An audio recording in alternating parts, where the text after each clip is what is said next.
Hello, football fans, and welcome to part two, the away leg of our chat with Macarthur Bulls defender Jake McGing. As always, I'm Simo, and if you happen to miss part A, which we dubbed the home leg with Jake McGing, please make sure you go back and give that one a listen, as this episode follows on directly from that.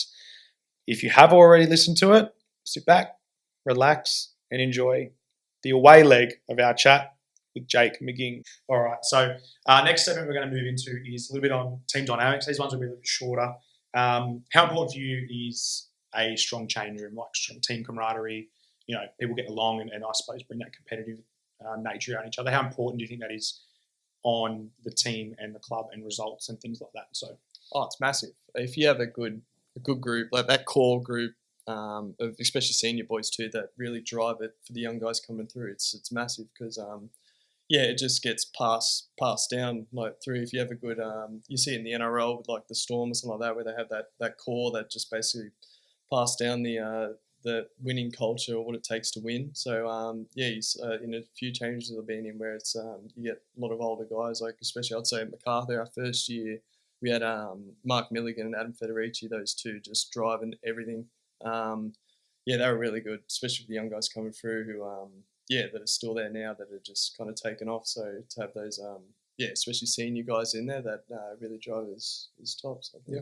And how do you guys build that? Like, so are you guys, you've got a fine system? Is that pre-season trips away or bonding sessions, things like that? Like, is there anything happening? Yeah, so there's not as much like I'd say your typical nights out, dinners or whatever it is anymore. They've kind of calmed down, but you tend to do team activities and whatnot. So just bowling or like lawn bowls, whatever you want to do. But there's always fine systems. Every change room I've been in, there was we have a wheel now, so basically you pay. If it's a $10 fine, you got to spin the wheel, whatever it is. Sometimes it's ×2, ×3. You'll wash someone's car, pay for coffees. You got to come in a suit. Like there's just a whole thing. The wheel's pretty ruthless. So and everyone has to spin too. So it's it's one of those. We sit like whatever day it is, it's Thursday or something. We come in, it's like okay, everyone's spinning, boom. So we all sit there and it's just the place erupts. So is it sort of whatever fines you've accumulated? Yeah, so for that week or couple of weeks, whatever it is, you got to spin. Are there any if you get it wipes your fines clean? They'll be wiped, or you can give your fine to someone else too, which is tops. Yeah, who's getting stitched up with that? Surely you have one bloke. So Philip kind of killed himself at the start because someone gave him a fine early doors, like his first couple of weeks that he's at the club, and he reacted so bad. I think it was only like a $5 or $10 fine. He's like, he just lost it. He's like, no, I'm not doing this. So every time everyone just peppers that guy. It's like, $10, yep, Phil, blah, blah. And then he just cops it now. He's like, that's so good. Now we call it Lala. So if someone has a whinge, so you get fined, and if you complain about a fine, it's another fine. Oh yeah, yeah, and it just kept going, spiral out of control. So dummy spit. Yeah, that was good. Is there a fine master, someone in charge controlling it? Yeah, this year it's Aspro, and I'll give it to him too. He's doing really well. He's even brought in it's cashless now. He's got a he's got a pay wave. He set up a bank account, so you can just BSB it, just Osco it in. Yeah, I think that's the thing. People go, I've got no cash. Yeah, So it gets rid of that, and then you're like, no, I can watch you just transfer it right now into the account. So Aspro's on top of it. There you go, and he probably knows when payday is as well. So he puts it into his account. Though. That's the thing. Like, you don't ever see the money right down. Unbelievable. Yeah, just sitting there collecting his brokers loving him. That's unreal. I always love to hear those things that I suppose we as fans don't get to know too much about. So if you can snap a photo for me of the wheel, I'd love to see it so we can sort of get it up and let people know what's going on. Heading now to sort of beyond the pitch, I want, if you don't mind sharing, your family stats. So parents, siblings, partner, kids. What's your situation? Yeah, so growing up, I grew up as one of 4 kids. So it was quite crazy growing up, having 3 siblings running around with. So we're all quite close in age groups as well. So I got 2 sisters and a brother who also plays football as well. So us two growing up, we were just always a ball at our feet. It didn't even matter what ball it was. Could be rugby ball, just tackling each other. We always were doing something outside as well. So it's I had a top upbringing. So I give it to my parents. They definitely allowed us to do anything we wanted in life, and they're enjoying it now, I guess. So And what about partner, kids? Yeah, been married now for 3 years, so yeah, 2 kids as well. So it's it's pretty crazy household at the moment. So yeah, I'm dealing with what my parents dealt with growing up. So it's yeah, it's been awesome though. To be fair, yeah, it's one of those things that just completely changes you having kids. Definitely. It's you don't realize until it literally happens. You think you're prepped for it, but you're not.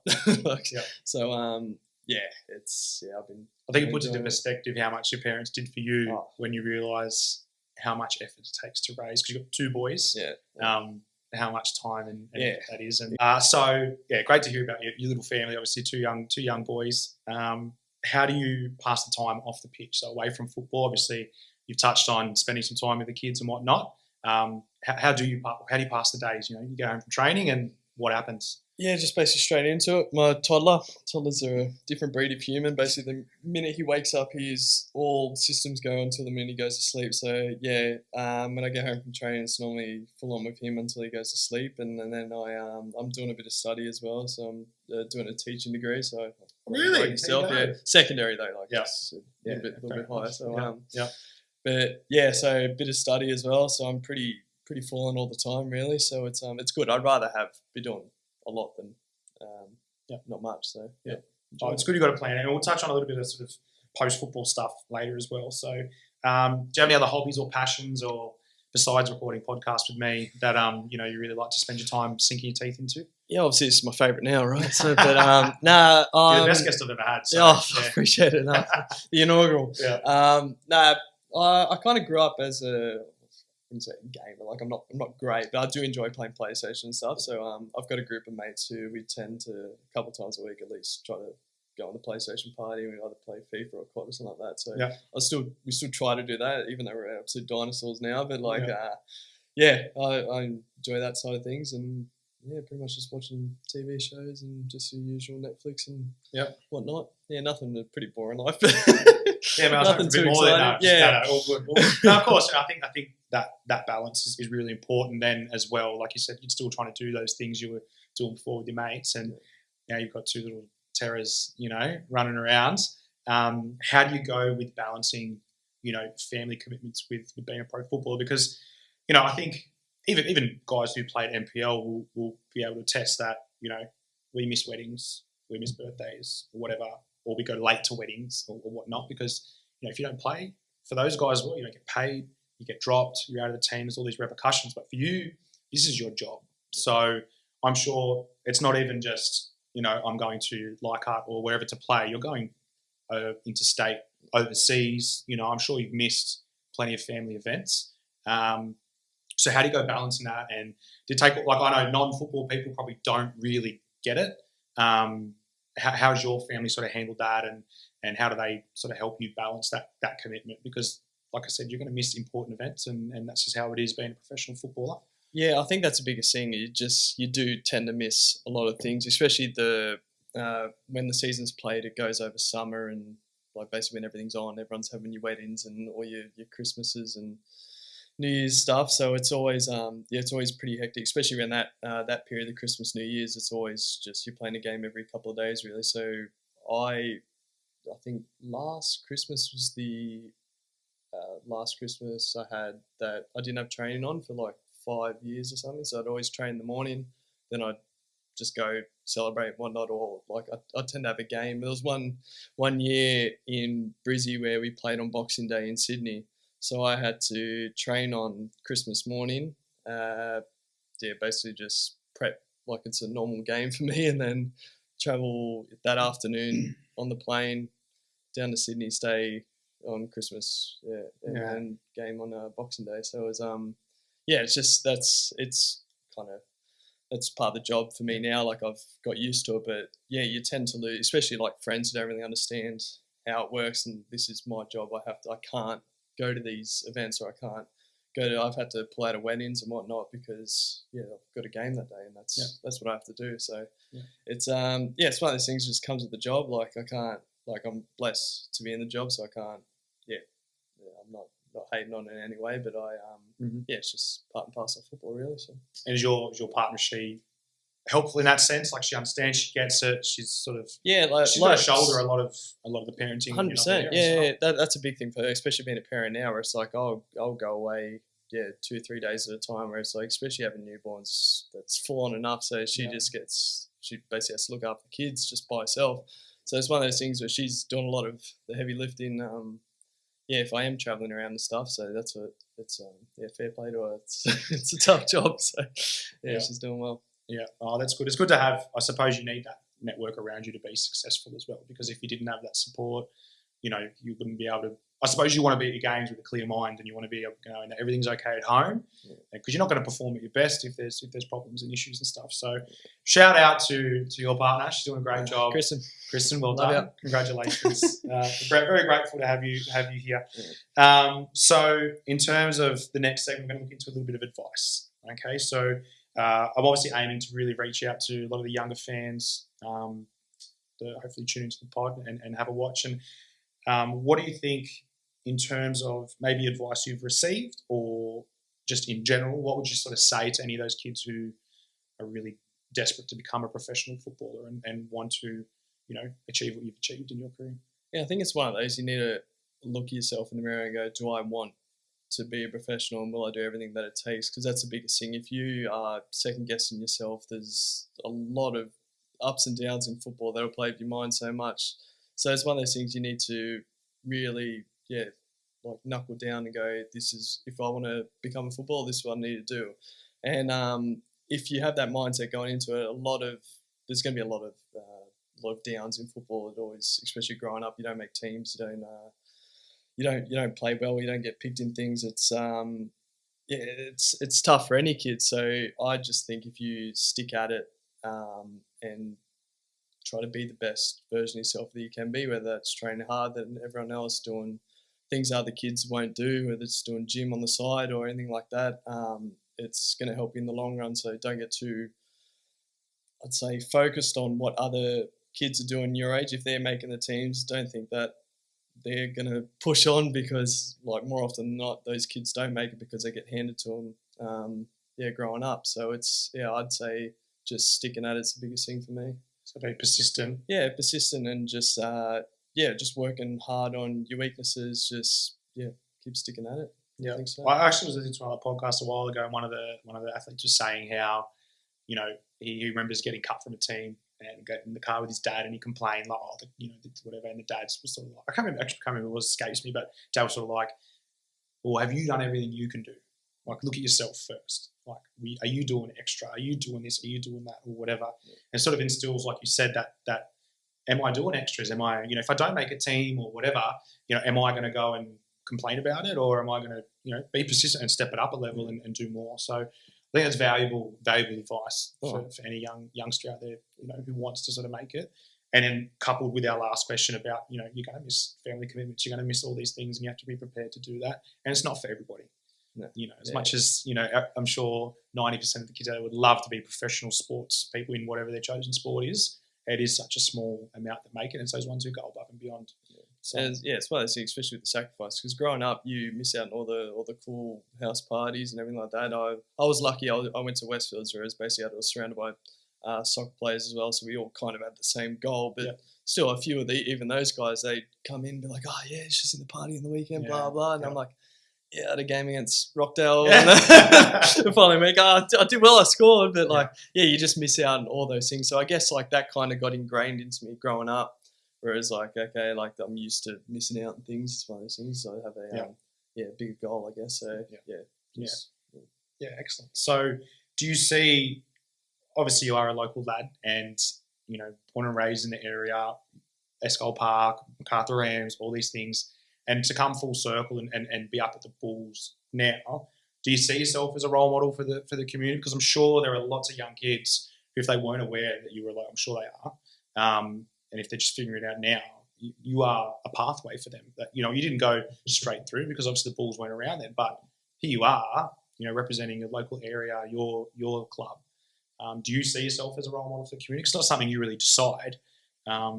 It's I don't. It's still weird. It's one of those third person thing, because I don't feel like I'm a role model, but in all like statistically speaking, I guess I would be, but it's yeah, it's a weird thing because it's a lot of, like, I wouldn't say easier now for kids, but there's a specific pathway you can see now where they've got A-League teams, they've got programs and different age groups that lead up to an A-League team, whereas before it was quite shambles. Basically, you're playing at different NPL teams and going to different academies and playing for state teams and Swiss and whatnot growing up. And then they had AIS as well, so it was one of those things where yeah, there's no like real specific pathway. You just kind of got there. So I just say like kids are like kind of blessed these days. At least there's a remote goal at the end of the tunnel that you can. It's quite achievable, I guess, for them. So. And look, to be like when you look at the Macarthur Bulls, all their socials and all that, it feels like whenever there's something on, Jake's the guy that's there. And you know, is that a you know, obviously you're local and you obviously live local. Is that a thing? Oh, no, Jake will do it, or is it more of a I want to do that? Like I want to be there. I want to you know promote the club and the area and try and build up some interest in it. No, it's one of those things I made sure when I did turn professional that I wanted to go to as many things as I could. Not saying they go to everyone because sometimes obviously training commitments and whatnot, but I put in my head that I want to go because I remember like even growing up, I had Brett Emerton who actually works with us now. He came down. He's playing at Blackburn at the time. And in his off season at Macarthur. I don't know if you remember it, but he basically came for a signing session there, and I lined up for hours with my parents, just lining up, waiting just to get like the hat or something signed. And I remember that was the best thing for me ever. So I have that in my head where I was like, okay, that could be the same experience for a kid now. So I try to do everything in my power to just try to give back as much as I can and turn up to these events and just put a smile on my face and so. That's great. Does he know that story? Does Brett know? I haven't told him. I think my mum goes to the gym with him, which is weird. So she's definitely told him, but I haven't told him personally. But well, he's going to come out now, mate. So. And just that last sort of part around here is, do you have any other career aspirations or things that you'd like to achieve in football? Yeah, I'd obviously like to win things with Macarthur. I think that's the biggest thing short term for me. I want to get the club to the highest level it can. So that would be good. And if that happens, then you tend to get moves from that. So obviously, I think in long term, I'd like to try out Asia, see everyone, a lot of players are going over there and really enjoying it. So I'd like that. Hopefully that's on the horizon. But for the meantime, it's try to do everything in my power to put Macarthur where they should be.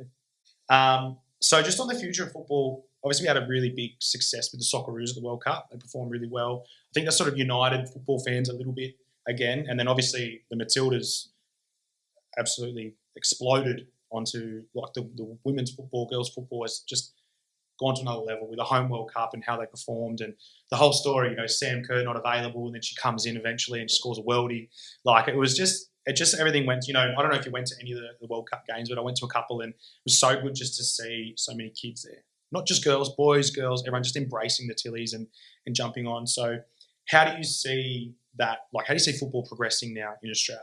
Given there's such a high interest at the moment with the especially the younger fans, what do you see is happening next or what needs to happen next? Yeah, I think this is a massive, I'd say like point in the grass for us where it's like, we need to piggyback this support now with especially after the Matildas.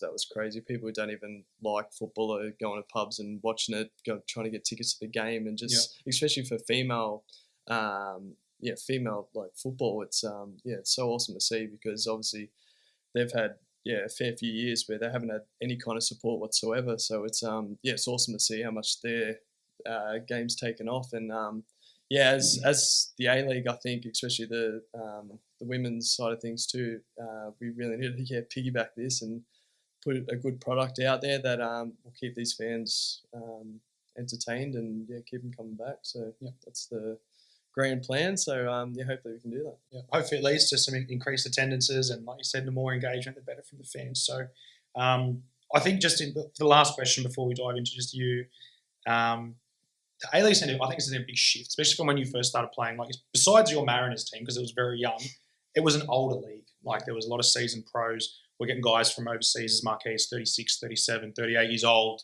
coming here, and it was just that sort of seasoned veteran, hard-nosed sort of approach.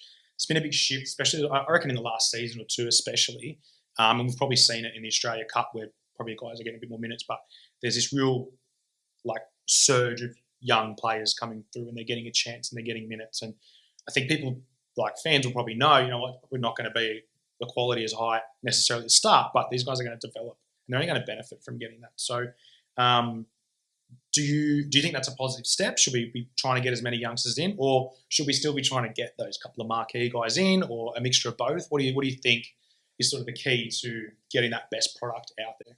I think it's a fine line because you don't want to go down the route of getting aged marquees in there that don't offer any kind of quality on the field, but they can potentially bring bumps on seats, I guess. But you also want to bring up the next gen, and like a lot of people do ask me, they go, "Oh, what's like the difference? Do you think if the league was better back when you started, or is it now?" And I actually generally think it's better now because, we don't have the big names in there, but the quality of just the league in general has gone up.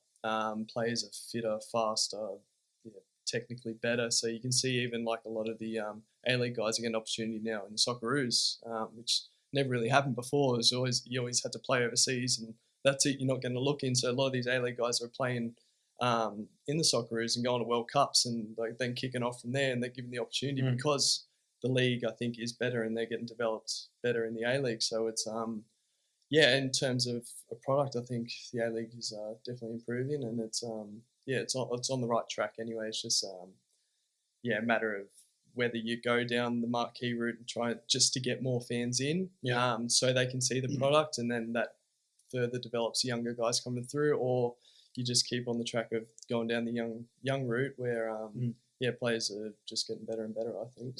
So I think I definitely agree. If we can get people in to see it, they're going to benefit. And I think one of the great things that the Bulls do, the Bulls in Schools program, I've been a teacher myself. I've always tried to get them to come out, and I think if they can really buy into that culture and get these kids on board, it's going to help as well. They're going to grow up and want to come to Bulls games and whatnot. So one of my mates actually played the Mariners when they first started, and he was saying every Wednesday, it was school day, they would go out to all the local schools, all the players that would train, go out and just build that. And you can see the culture they've got now, like at Central Coast, and that's all there is there.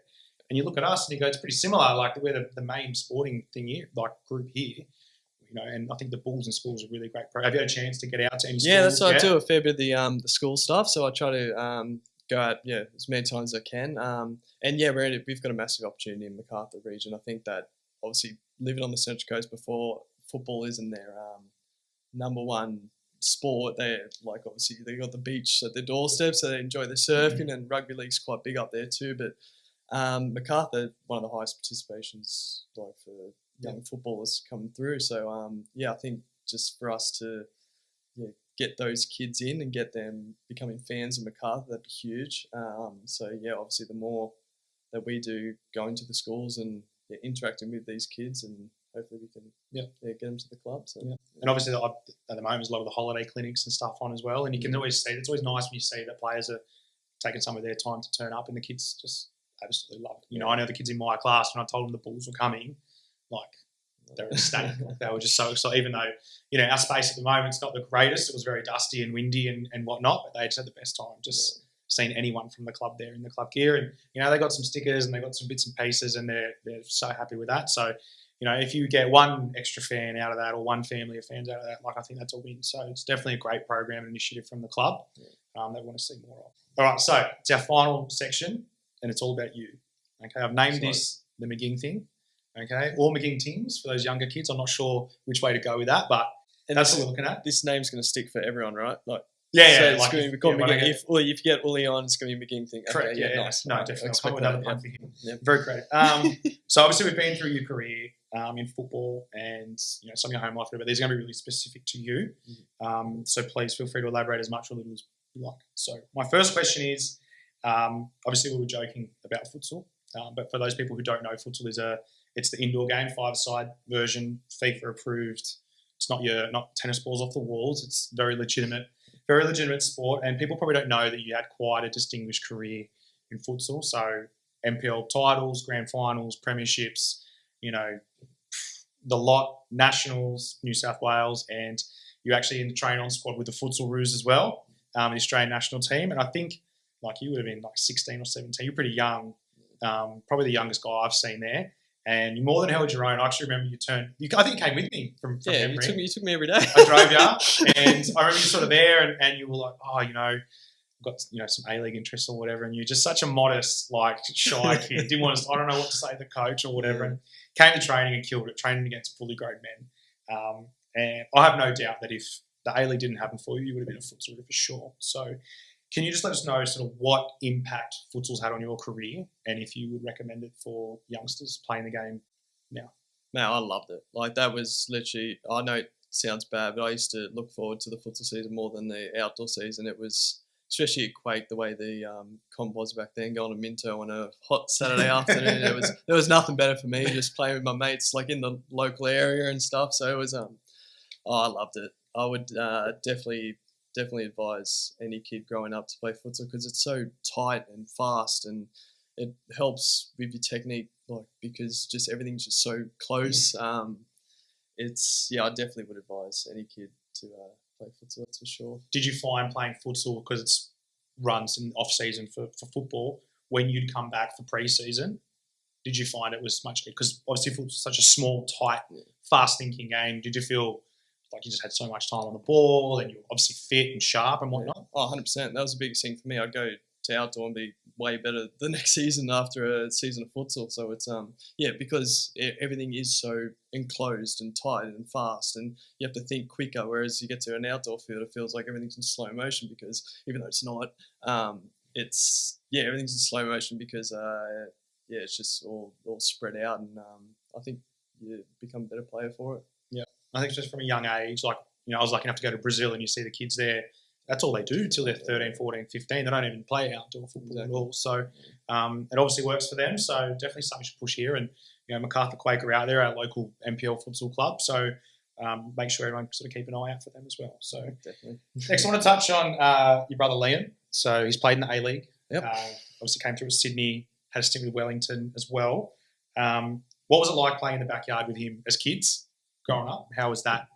Obviously you're the older brother, so I'm sure you pushed him around a bit. But now he's about 9'3", so it might be more difficult. But what was that like, sort of growing up? Well, he might tell it different, but I used to really enjoy it because I always get up on him because I was obviously 4 years older than him, so that definitely helped. I was a bit physically bigger than him, but like you said, now he's about 9 foot tall, so it's the tables are turned. But it was awesome. I feel as though like just having him, who was quality as well growing up, we could just work off each other, and obviously we both got better because we were just bouncing off each other kind of thing. So he would always, it was funny when he first started, he would always have to play up a couple ages because he was just so much better than all the other kids, because he's obviously playing with me and my mates. And so it was good, awesome to see him kick on and play A-League and stuff. And he was around for a while, like 4 years in the league. He's playing at Macarthur now, but it was actually a really proud moment for him. We got a few. We never got to share the pitch together, but he was on the bench once when I was playing. So after the game, we embraced it and stuff. So I was actually about to ask if you ever actually got to play against no, each other. it's disappointing. I think if you'd come across each other, if I'm refereeing and two brothers 2 foot each other, I'm not getting in the middle of that. It's play on, isn't it? You know what I mean? I'm like, they've probably been hold on to that for about 10 years. So just play on, I reckon. You can't send off some brothers for doing that. So never got the chance to pitch together. No. So hopefully later in life, I don't know whether we play over 35s together or something, we'll get to share the pitch. But it would have been awesome. But just to be there, like sharing that A-League experience together, I guess. A proud moment for your parents. Especially for them too, going to watch the games and seeing us both out there was it's pretty cool for them. Awesome. I love to hear that. And you sort of touched on this earlier, but I want to have a chat to you about life after football. It's no secret that a lot of professional athletes do struggle once football ends, and I think you go from this environment where you're at school, your teacher, your principal, they're sort of your whatever, and you got your mates, and then you went from there pretty much into a professional football environment where you got your teammates who are like your school pals. Your gaffer, who's your principal, I suppose, or your chairman or whatnot. It's very similar structure. And when you go from, you start school at 4 or 5 years old or whatever it is, you do that for 30 years, that environment of school into football. When that sort of ends, and I know you've got a few years left in you, but when that does end, it's well publicised. There's a lot of mental health and a lot of issues around that with professional footballers. So even like I said, that's a while away for you. What does that sort of entail for you? What do you see as your life after football? Obviously, you've made some plans, so if you can share. So basically, I'm doing study at the moment because it's one of those things that once you finish football, especially in the A League, obviously it's blessed and the pay's reasonably good now, but it's not one of those things where if you're a Premier League player, you can just retire and that's it, put your feet up. Whereas you kind of have to, once you finish, you have to have something in place to go straight into to continue working. So a couple of years ago, I had in my head that I just it took me a while to work out what I wanted to do. I had to sit down with a few people and brainstorm and find something that suited me. Like you said, obviously going that school environment kind of suits me. So that's why I'm like, I just want to be the head teacher now. So I'll be the one doing the disciplining. So that's it's something that I guess I reckon I'll enjoy. So I'm enjoying the study as hard as it is at the moment, but I am enjoying it, and it's good to have that distraction as well, I think, while you're playing. You just don't get too fixated on football and everything. Your whole life's evolved around football, so just to do something on the side is like mundane as it sounds, just doing a bit of study helps, I think.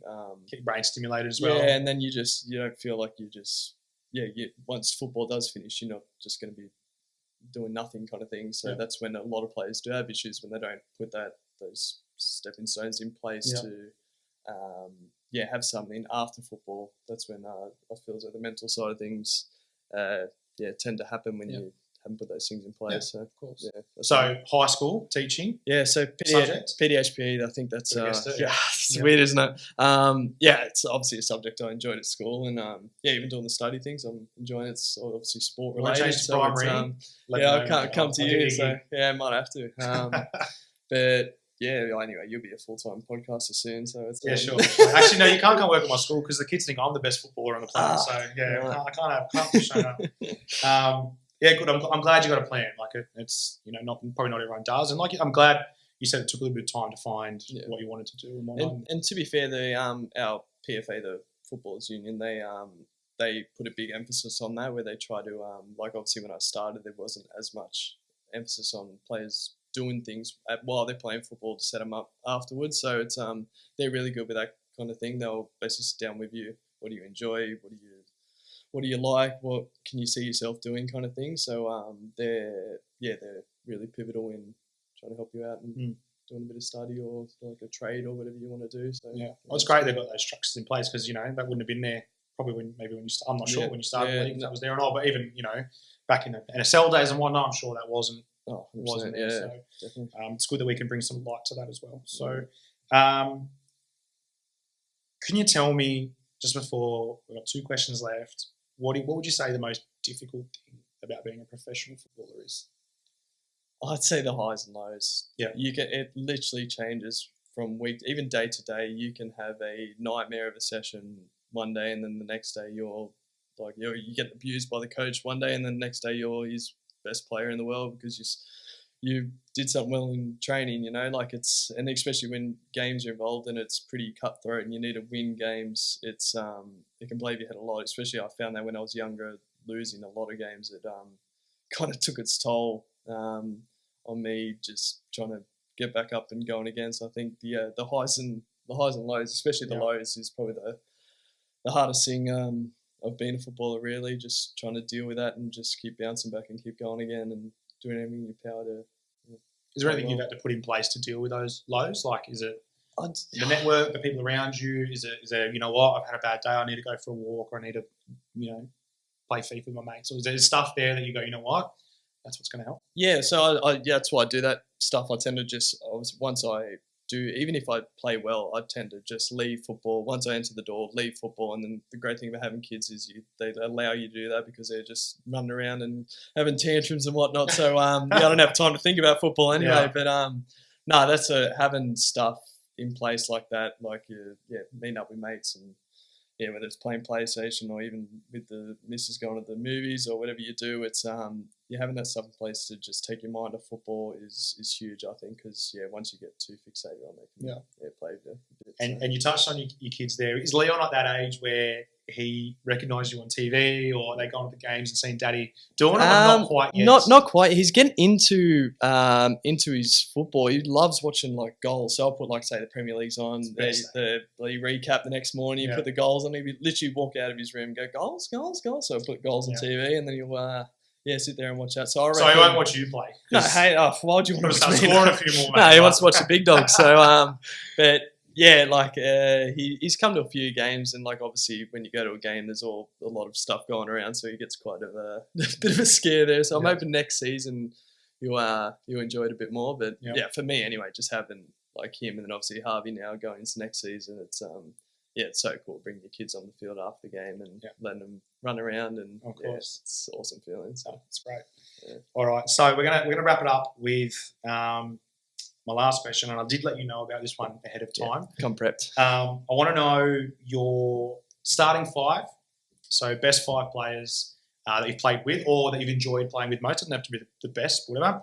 And we're going to put them against the starting 5 of players you played against. Mm-hmm. So we do need some sort of structure. I would like a goalkeeper on both teams. And then it's up to you how you want to spread. Perhaps have a rover like that. Yeah. Travel he can use his hands, travel. Yeah. I'd love to hear. We'll start with the 5 you've played with. Okay. And it can be any point in their career, however you want to do it. And then the 5 you played against. So really keen to hear this one. All right. So I've gone in goals. I've gone Federici. He hands down is the best goalkeeper I've ever seen. He used to he would violate players to train, just like he'd be not bothered at all. And then you'd hit a shot top in and he would just catch it, grab it, ping it out. And you're like, how are you this good? He would just violate plays. He was like, the best shot I've ever done. And you just catch it. Most keepers do this big dramatic save, hit it over the bar. He would just boop, play it out. Yeah. He was like, okay, that's why you can see why the guy played Prem. So it's he's definitely the best keeper. All right, Federici locked in. Feders lock him in. Yeah. And then I've gone defender. I've gone Milligan. He's just a beast. That guy, I can see why he played at 4 World Cups. It's one of those you don't know how good he is until you play with him and train with him. He's just a presence. I remember going into the Mariners our first year, the semi-final, I think it was. And I think they finished 3rd. We only just scraped into the finals, so we were just backs against the wall kind of thing, and playing at Mariners too. And I remember just looking around, because it was my first finals game, so it was a little bit nervy at the time. And then I just look around to see him, and now I'm like, this guy's been there. He's played in bigger games than this, and he's just chilling, cruising. I'm like, okay, I think we'll be all right. And then literally, just having a guy like that in your team can bring that out, where you're like, we'll be good today, we'll win. So I'd put him in there for sure. Yeah. So Milligan defender, and then we've just gone all out attack now. So we've gone. So Milligan and Federici were working hard. So they were while I was playing with them, quality. And then I had one guy at Mariners who played with Louis Garcia. So obviously he was back in his career there, but when he was at Liverpool, he was a joke. One of the best players in the world at the time. So just to have him at Mariners, especially that first season where we weren't going great, it kind of gave us a high, and he still had the quality. It's just his body couldn't keep up, so I put him in there. And then I've gone. So Wanderers. When I was early, I had Shinji there, so I'm going to put Shinji. Yeah, he can do that. The goat is in. Some of the goals he scored that season, you're like, wow. The bloke didn't break stride, but he didn't sweat. No, he just just do this and there we go. Even at training, you just would do stuff and you'd be like, what is going on here? How is this even legal? But and that's the thing, we get the privilege to watch. I remember when Shinji's in the league, we had to watch him every weekend, but you train with him every day. The stuff we see on the web, imagine what he's doing at training. Yeah, and it was mental because you think about the marquees. He was no one really knew him when he first came in, and if anything, I think he was the best marquee. He's it. I remember they bought him, Heskey, and Del Piero. All at the same time. And that's you go. Del Piero obviously did a few good things at Sydney, but in terms of what Shinji brought to Wanderers, he got him into the grand final his first year. So he was a nut. So I'll put him in. Definitely. All right.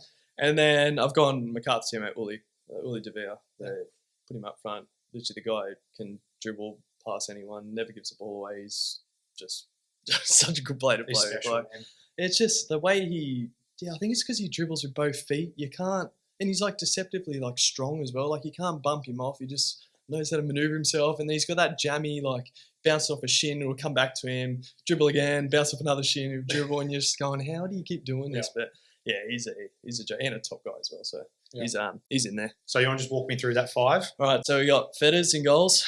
Milligan, he'll do all defending. Louis Garcia, Shinji Ono, Uli Deville. Yes, pretty good squad. Yeah, I'm not making that team, am I? I think I'll be in the stands for that one. 18th man, I'll be the one sitting next to the keeper. Yeah, next to Fetters. All right, walk me through your played against 5. All right, against, so I've gone... Goalkeeper was a tough one because I was just thinking the A-League goalkeepers over the year. I went for Sorensen, just purely rep. The guy who played that Stoke team, that infamous Stoke team growing up. So he was, I was looking up his stats. He played like some ridiculous amount of Prem games. So having him at Melbourne City, that was, I think, my first or second year. He was in there, so that was pretty cool seeing him lined up next to him. So I put him in there. Defender, I'll just do purely by ability at the time, Del Pierre. When I come in, that guy, a victory team in general, but he was just a presence back there. You could not, I know our team wasn't great, but he was just another level. Like, he wasn't fast, but he was just strong and big, and you actually just couldn't get past him, so I put him in there. Again, so I put this Melbourne City team is another one of my first seasons. So I've gone Moy in there. What he was doing that season was just another level. You can see why he just went to the heights he did. That was the Pasty Curlo. Yeah, it's ridiculous. So he scored too many goals against us, but he was Was he the Wanderers when you were there?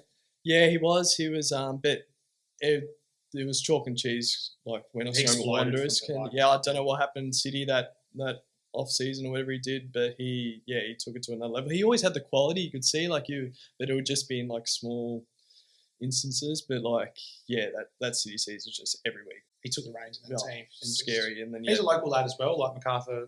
That's I went to his couple of years above me at school, so it's see what he did in his career is it's crazy. So I had to put him in there. Yeah. And then I've gone one who's slept on this guy. I'd say Harry Navillo. Yeah. Wow, that guy!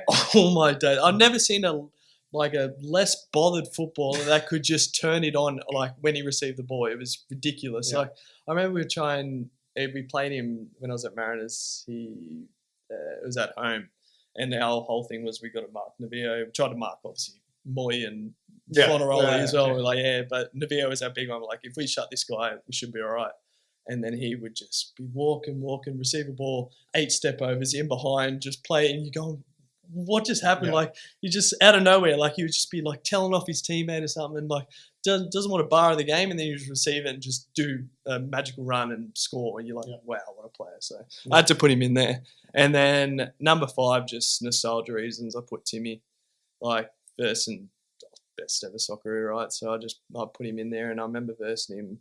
This, like, obviously people can say different things about Timmy, but my experience was, I can't speak highly enough of him because we versed him, and he, like, before the game, he comes up to me, he goes, like, because I got put into midfield for that game. He's like, oh, midfield, like, what are you doing playing there? And I'm like, well, he's having a chat to me and all this stuff. I'm like, why are you talking to me for? Like, do you know who I am? Why? Like, why do you even know that I'm going into midfield? Why do you know, like, I've been a defender, blah, blah, blah. Like, but he would actually generally, like, care about young guys coming through and stuff. And probably speaks to his professionals as well, that, you know what, he's had a look through the team sheet and he knows all the players. And he was in the A-League for an extended period of time. He's overseas a long time. Yeah. To him to come in and know that, you know, you're playing out of position today, he's probably targeting you, trying to... Yeah, probably. He's probably like, well, why are you in there? But no, but still, like, it's just one of those things. I'm just like, why are you talking to me? Like, why do you even care? Why do you even know my name? Like, and then so I put him in there just purely on, like, that interaction. And plus,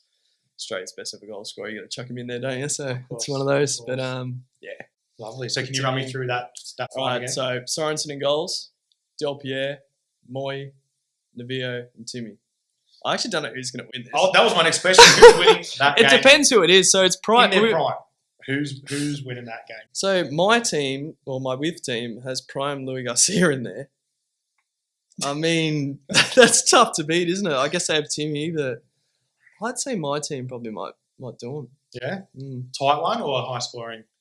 It's going to be tight, but I reckon, we'll get over the line. Bit of Shinji magic, Louis Garcia in there. Fair enough. I think it'd be all right. Me on the sideline watching. can ref. Yeah, I'll Yeah, ref. the game. So, mate, that brings us to the end. I just want to thank you, obviously, for your time. Really do appreciate it. It's been an absolute honour having you on. I'd say already you're our best guest we've ever had. But as our first guest, it's been great to have you. And I hope the fans have taken something out and learned something about it. I hope you've enjoyed yourself, had a bit of a laugh and a bit of a reminisce as well. Just to the fans, please stay tuned. Hopefully we'll get some stuff out on socials, and we really want you guys to interact. So let us know what you think. Like, subscribe, do all those things that you know how to do, because we really are keen to get some fan input. So, Jakey, Appreciate it. I appreciate Happy it. to be here. Well, there you have it, football fans. Thank you so much, and I really hope that you enjoyed both part A and B, our home and away leg of the chat we had with Macarthur Bulls defender Jake McGing. Please stay tuned to our socials, as we're going to be releasing our next fixture and our next amazing guest, a massive one in Australian football. We're so excited for you guys to tune in and listen to it. Thank you so much for your support. Please keep interacting with us on socials, liking, following, commenting, replying, doing all that, and also liking and subscribing wherever it is that you do get your podcast from. Thanks for choosing to score some goals with us. And remember, make sure you celebrate with the corner flag.